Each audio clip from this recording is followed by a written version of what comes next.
What's going on, guys, and welcome back to another episode of my Next Gen Career Mode. This is episode number 44, and we start today's episode off with a game against Bayer Leverkusen here, coming on the back of a massive victory against Borussia Dortmund in the Olympiastadion. And of course, because we won that game, we really are staking a claim for that title come the end of the season. But Bayer Leverkusen are still a very good side, despite the fact they've been very poor this season. They are still a decent side, but we are just 1 point off second and third place, so there is still a good chance we could go ahead and claim this title come the end of the season. It's really unexpected, but you just never know in career mode, do you? The unexpected can happen every now and then. And as we take on Bayer Leverkusen here, the first chance of the game would fall directly from kickoff for Sydney Sam, who will be joining us next year on a free transfer, finds Kiesling. The pair link up, Sam keeps on going, then offloads it to Kiesling, he offloads it to Son, the Korean, and his shot is well saved by Ter Stegen at the near post, and we managed to get the ball away. So great chance of Bayer Leverkusen directly from kickoff, and they really did set the tempo in the opening 15 to 20 minutes, because they come forward again here down the left hand side. It's played over the top, but we can't get the ball away, and twice the cross is blocked, but eventually it comes in, and Kiesling has a great chance with this header 8 yards out, but he puts it wide of the post. So the early chances coming to Bayer Leverkusen, and it wouldn't stop there either, because in the 27th minute Kiesling wins this header, and it comes to Castro. Castro plays the ball over the top towards the Korean Son. He gets past Young and past Ginter, and unfortunately blasts the ball into the back of the net to make it 1-0. So Ginter, of course, back in the side now from injury, couldn't get his defensive line sorted there, and unfortunately Bayer Leverkusen did capitalise, and it is 1-0 to the home side. So 1-0, and in the 44th minute they come through once again as Son gives it to Kiesling. Kiesling plays it back out wide here, another good chance as Castro then gets on the ball, sprints down the left hand side, plays it infield towards Kiesling, who shoots, but Ter Stegen makes a good stop, and it goes out for a corner. So all the chances in the first half came to Bayer Leverkusen. In the second half, another great chance for them here as Castro gets on the ball and finds Sydney Sam. Sam plays it forward towards Kiesling, another great chance, and thankfully for us this shot hits the post and we managed to get the ball away. So they really were threatening by Leverkusen. It was still 1-0, but in the 58th minute, as this goalkeeper is playing forward here, it comes to Castro. Castro then plays it over the top towards Son, and unfortunately for us, we were getting very lucky with Bayer Leverkusen missing chances, but they didn't miss this one. Son makes it 2-0, and the Korean doubles Bayer Leverkusen's lead. So 2-0 just before the hour mark, and I was not having a good game. I'd had actually quite a few shots in this game. Most of them came from way outside the area. I just wasn't really getting a feel for the ball, and I couldn't really get into the box, so I was restricted to long shots, and it was still 2-0.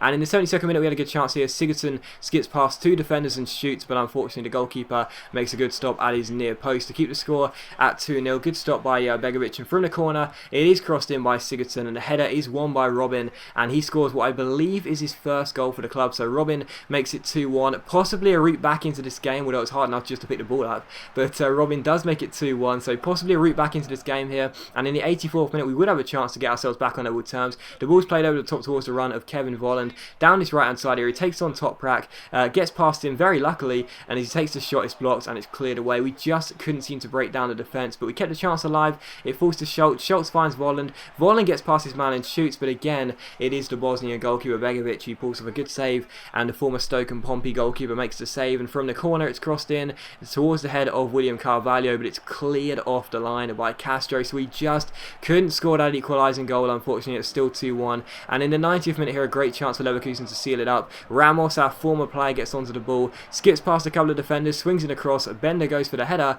but it's a good save by Ter Stegen, and then Kroos's shot is well blocked, and we go on the break straight from that. This is our last chance really as the clock was running down. It's played forward, it's won by Wagner. The header, it comes to Volland. Volland finds Gnabry through to Wagner. Really good chance. He doesn't have the pace, so I take aim from just outside the area, but unfortunately Begovic was having a very decent game, and he keeps it at 2-1. And from the corner I tried to do something different. I crossed it out towards the edge of the area where Kevin Volland was waiting. He's unmarked, he's all alone. A great chance here for a fantastic different corner routine, but unfortunately a shot is well saved by Begovic, and that is how the game would finish. So a 2-1 loss away from home in one of the final games of the season. No wonder the Leverkusen players go and give Begovic some props there for a good performance. We do lose the game by 2-1. It is a really bad loss, unfortunately. Both goals coming through the Korean Son. Robin got our consolation goal, what it'll prove to be a consolation goal, and because of that 2-1 loss, and of course because of the results elsewhere, Bayern Munich won once again, and although Dortmund's game wasn't listed, they won their game on the weekend as well. That does mean now that they've opened up I think it's a 5-point gap on us now, or a 4 or 5 point gap, see the league table in just a moment anyway, and it does look unfortunately unbelievably unlikely now, and it doesn't look like we are going to be able to stake a claim for the title. We won't give up just yet, you know, we're not a side that will ever give up regardless of the circumstances, so we'll keep on going, we'll keep on fighting until the very end, but unfortunately because of that loss it does look very, very unlikely now. I mean, it was unlikely beforehand, so you know, after that loss it's even more unlikely, unfortunately, but you know, we'll keep on trying, we'll keep on going, and hopefully in the last few games we'll pick up some wins, and hopefully as Bayern Munich and Borussia Dortmund still have to play each other, we could see that game end as a draw and we could take advantage, but there's still a chance, but you never know. But here's a look at the squad report as we enter May, the final month of the games.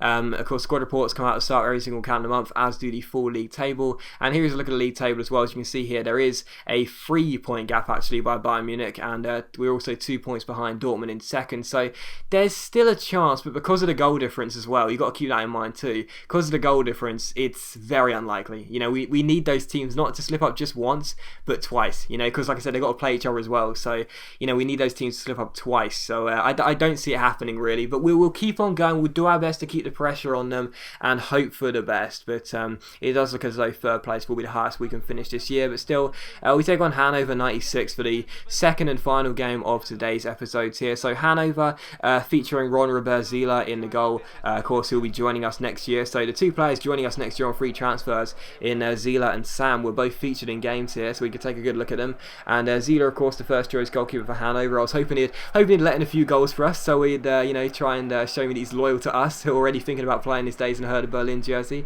Tries to show us that he wants to hold down a first team position by giving us an easy win, but still we take on Hanover, and the first chance of the game would fall directly from kickoff actually, as Herman gets on the ball down the right hand side. It's a nice little ball roll, then a step over, then a great ball forward towards Sigurdsson, and directly from kickoff we scored the first goal of the game. So like I said, I was hoping Zieler would let in a few goals, and he does straight away, but there's nothing he can really do about that one. As the ball gets played forward, he gets caught in no man's land, and Sigurdsson chips it over him and makes it 1-0 with just 1 minute and 36 seconds on the clock, although it was just a matter of seconds for me playing the game in real time, but still, lovely chip by Sigurdsson, it really was, and Zieler, like I said, caught in no man's land there, does concede early on, and it is 1-0 to Hertha Berlin, so fantastic start for us. Sigurdsson gets the goal, and I'm very pleased to be in front early on. We'll have to wait until the 44th minute for another chance as Badstuber plays that wide towards Herman here. Herman then offloads the ball to our right back, Sebastian Young. Really good chance here as he plays the ball forward towards William Carvalho. We spot the run of Sigurdsson in the centre, but instead we go for goal ourselves. Nice little step over and a ball roll, but the shot is brilliantly blocked by the defender, and it is still 1-0. But the first half was quite uneventful. Other than the goal and that half chance, there was nothing else to report really. So in the second half we were hoping for a better start, and it will come directly from kickoff as Sigurdsson finds Serge Gnabry here. We go on the break, he rolls it back towards Gylfi Sigurdsson, who takes aim from outside the area, but the goalkeeper Ron Robert-Zieler makes a good save. So this time he wasn't prepared to be beaten straight from kickoff, and it is still 1-0. However, from the corner it's crossed in by Sigurdsson. Ginter wins the header, but it goes just wide of the post. It would have been nice to see our captain score, of course returning from injury, but unfortunately the ball does go just wide of the post. And the following chance would fall here in the 53rd minute as Pablo Hernandez gets on the ball and rolls it through towards Bittencourt here. Bittencourt gets onto the ball, plays it back towards the Spanish forward, if you will, with the pass is played forward, but the shot is well saved by Ter Stegen, and it is cleared away. So good piece of goalkeeping there. We go on a break here as William Carvalho finds Kevin Volland. Volland backheels it towards William Carvalho. He plays it forward towards Volland. Really good chance here. Volland keeps on going, keeps on going. I try and catch Zieler out with a finesse shot, but unfortunately it's a simple save, and it is still 1-0 in the 67th minute. How about this?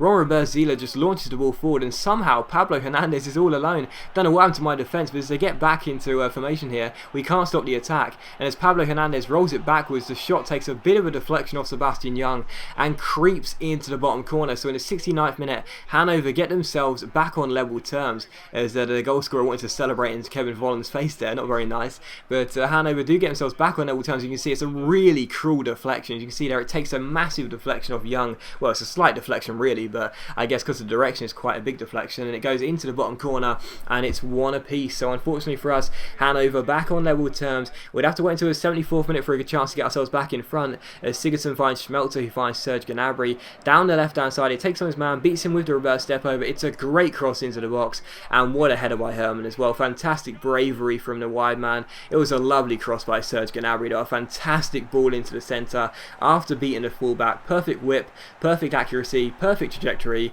and a simple header for Herman. He was quite brave diving in, but still very nice goal there, and that does indeed make it 2-1 to Hertha Berlin. But in the 90th minute here, the last chance would fall to Hanover as Pablo Hernandez gets on the ball. We make a challenge with William Carvalho. We can't get the ball off him. He rolls it down the right hand side towards Bittencourt. He takes on Schmelzer. He ends up swinging in across, and well, unfortunately for us, it's some unbelievable late drama because Hanover scored the equalising goal. The number 16, I think it's Ibisevic who gets the goal. The number 16 anyway gets the goal, and it is an absolutely fantastic bicycle kick. There's just nothing you can do about that, unfortunately. It is a wonderful, wonderful goal by the AI. It's just moments like that where you just have to sit down, put the controller down and say, you know what, I can't defend that. That's just too good. Fantastic cross into the box, and amazing bicycle kick as well. And Hanover score a late equaliser there. So that goal is surely going to give him a point. And unfortunately for us, Sigurdsson looks dejected, and all the players look dejected really, because we thought we were going to have the win there, but unfortunately they would score what would surely prove to be the equalising goal. But straight from that,